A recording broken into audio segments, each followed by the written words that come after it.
circumstances could you ever criticise any of the electoral practices in the United States, otherwise you get banned from social media. Similarly, you were told that you weren't allowed to legitimately challenge an election in the courts, something that I thought was entirely silly. Now, whether Donald Trump was cheated or not, I don't think it's the critical issue. The critical issue was there was a process that he went through, and that process ruled against him, and now he has a right to run again. Or apparently not. Should we reintroduce our panel, see what they think? We've got Matt Belinsky with us and Lois Perry. Thank you very much for being with us today.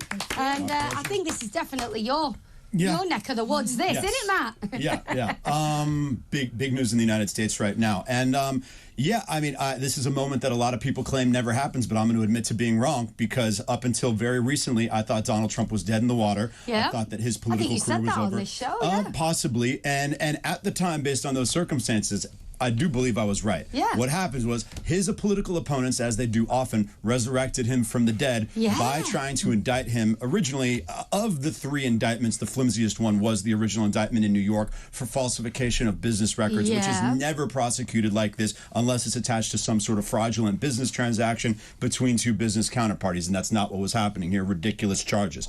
And the other charges have Donald Trump thrives on attention and energy, and what he didn't have before, because he looked so pitiful. His attempts at making his case that the election was stolen from him made him look like such a kind of pitifully narcissistic, sore loser that the attention around him and that energy kind of dissipated. That energy was resurrected and breathed new life into him when all his claims about, wait, the system is looking to unfairly punish me, all of a sudden start to look valid because he is being unfairly punished by the legal system. They could have left well enough alone. They could have left him continue. Is this not one of the stronger claims, though, out of what's going on? Because no, I don't believe any of them. I mean, the one about the classified documents in and of themselves, I don't think were a very strong claim.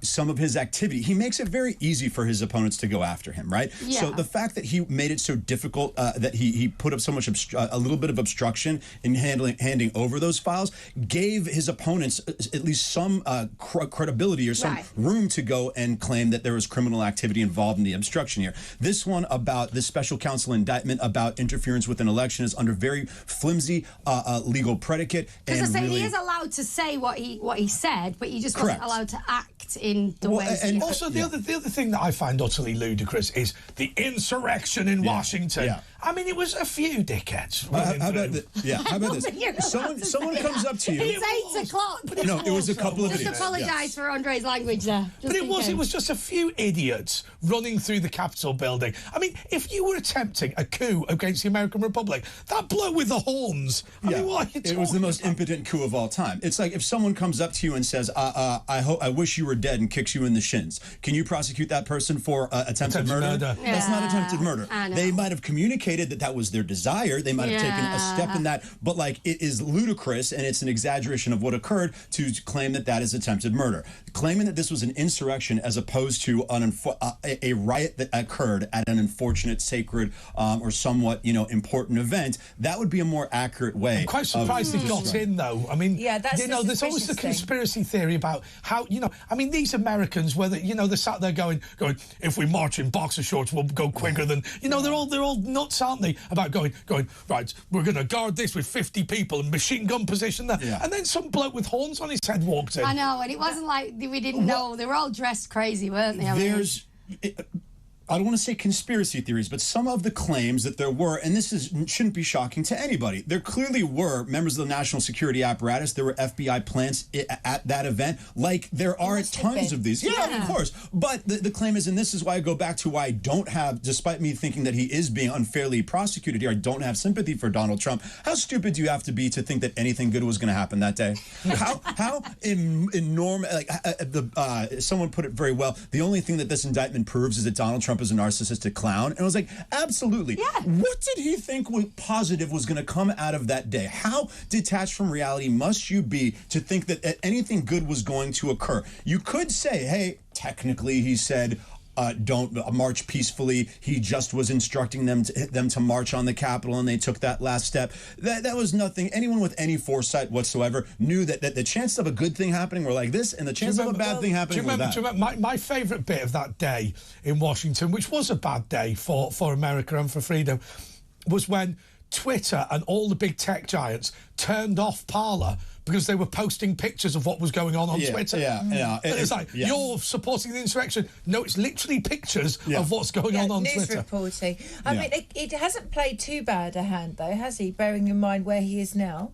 Once again, I believe it's because of how his opponents react to him as opposed to him. But then he's a very clever man. I'd say that he would have maybe judged that might actually happen. It's very interesting. The guy with the horns actually had been followed around by a TV station for the 2 to 3 weeks prior to the insurrection, and they were making a documentary about that particular guy on one of the major news networks. That was before it happened. But they didn't know it was going to happen. There were a couple in the Trump era, and this was a very odd era. There were some of these kind of like pop culture personalities. There was another one, the MAGA Hulk. I even know some people know the MAGA Hulk. These people who kind of adopted this MAGA Hulk. The MAGA Hulk. Oh, he's out there. I don't know where he is right now, but they adopted this kind of colorful. So when you said he's out there, is he green or a normal coloured at the moment? He was not at the Capitol. Okay. When you said he's out there, does that mean mentally or geographically? He's detached from orbit. I mean, he's floating out there. But some of them are so much like cartoon characters that you're right. It's almost like, is this a real thing? Well, that was a claim about,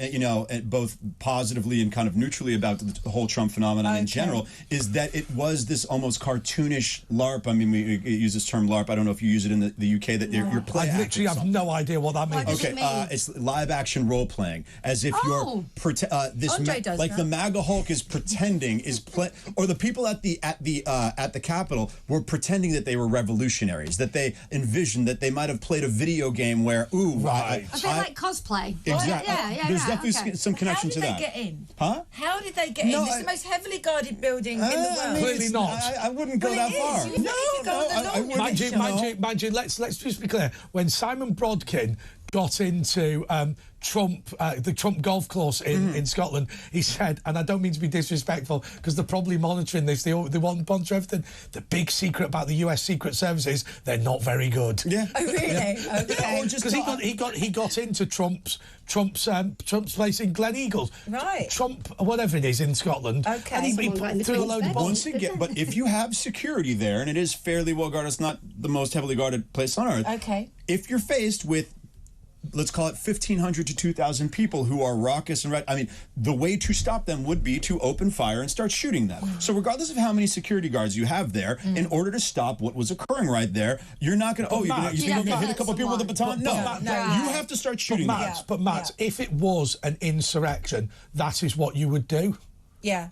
I mean, that's a tough hypothetical there, but I don't think that I think the point I'm making is that what the way it was dealt with was protest-like rather than insurrection. I do not believe it was not an insurrection. I think it's ridiculous to call it that, right? Yeah, I mean, but once again, Donald Trump's enemies are able to, with some level of credibility, make that claim because of the circumstances in which, and because of his rhetoric, right? Because similarly, in his rhetoric and why, on the one hand, I think he should be able to say what he wants, but he also needs to be punished for saying stupid things. A very smart person said, extraordinary claims require extraordinary evidence. Had Donald Trump said, hey, guy, I think we found some impropriety here in a few places, we're going to make our case. He genuinely felt he definitely thinks the presidency had been robbed of him.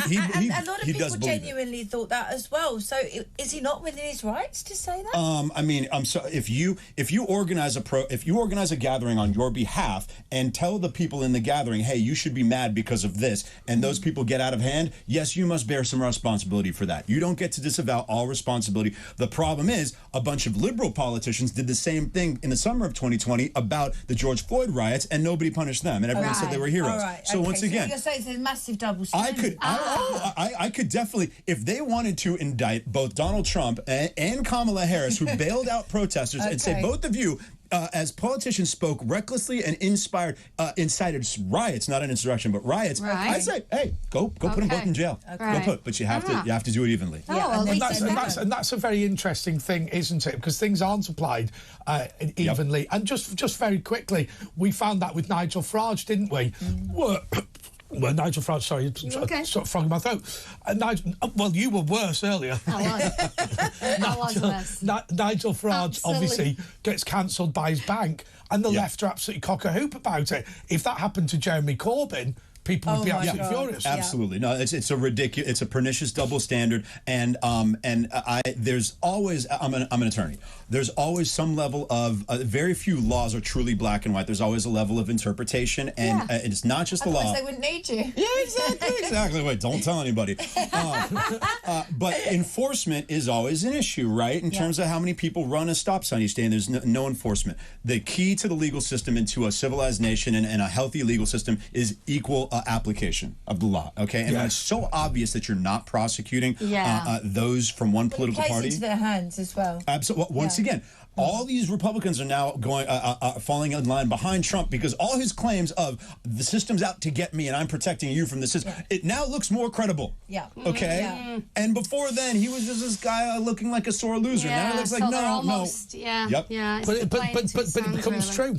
It becomes true. There's no doubt about it. There's a level of weaponising it. I mean, we've seen it after the Brexit referendum. You know, every single person associated with Vote Leave was investigated. Organisations like the Electoral Commission that was supposed to be independent, that independence was just blown apart. The Serious and Organised Crime Agency became obsessed, or the National Crime Agency it's now called, but they became obsessed with the idea that Russia had paid people to vote Brexit or some crazy thing. And basically, the reality was that it wasn't that they were sore losers, that they wanted to weaponise the system against people they disagreed with, and that's tyranny. Absolutely, absolutely. And this Donald Trump situation is occurring almost simultaneously with a lot of, I mean, anyone who's paying attention already knew, but more confirmation of revelations about impropriety by Joe Biden, by Hunter Biden. If anyone at this point doesn't realize that, one, the Hunter Biden laptop was real. Two, they knew it was real. And three, it's not just that he's out there doing drugs and partying with hookers, which he was also doing, is that he was trading influence and access to his father. So let's just be clear, Matt, for those viewers and listeners who are not sure, Hunter Biden, let's be clear, earns $50,000 a month. 80. From one organisation in Ukraine, which is an oil drilling company. Hunter Biden's qualifications for that job was he was thrown out of the US Navy for smoking crack. Correct. Oh, sorry, and his dad was the vice president. But this is a man who does not have professional qualifications in oil or gas, geography, geology, or anything else. He's somebody who's been thrown out of the US Navy for being a drug addict. Correct. But then also, and that's not corrupt. Exactly. And they got interest in the Ukraine, and then they want, Ukraine war has been instigated. Oh, sorry. I forgot to mention, Vice President Joe Biden was responsible for policy in Ukraine on behalf of the American government at the time that Hunter Biden. I think we're going to have to move on, else we could be here all night with this conversation. Have I pulled your earpiece out? Are you okay? Sorry.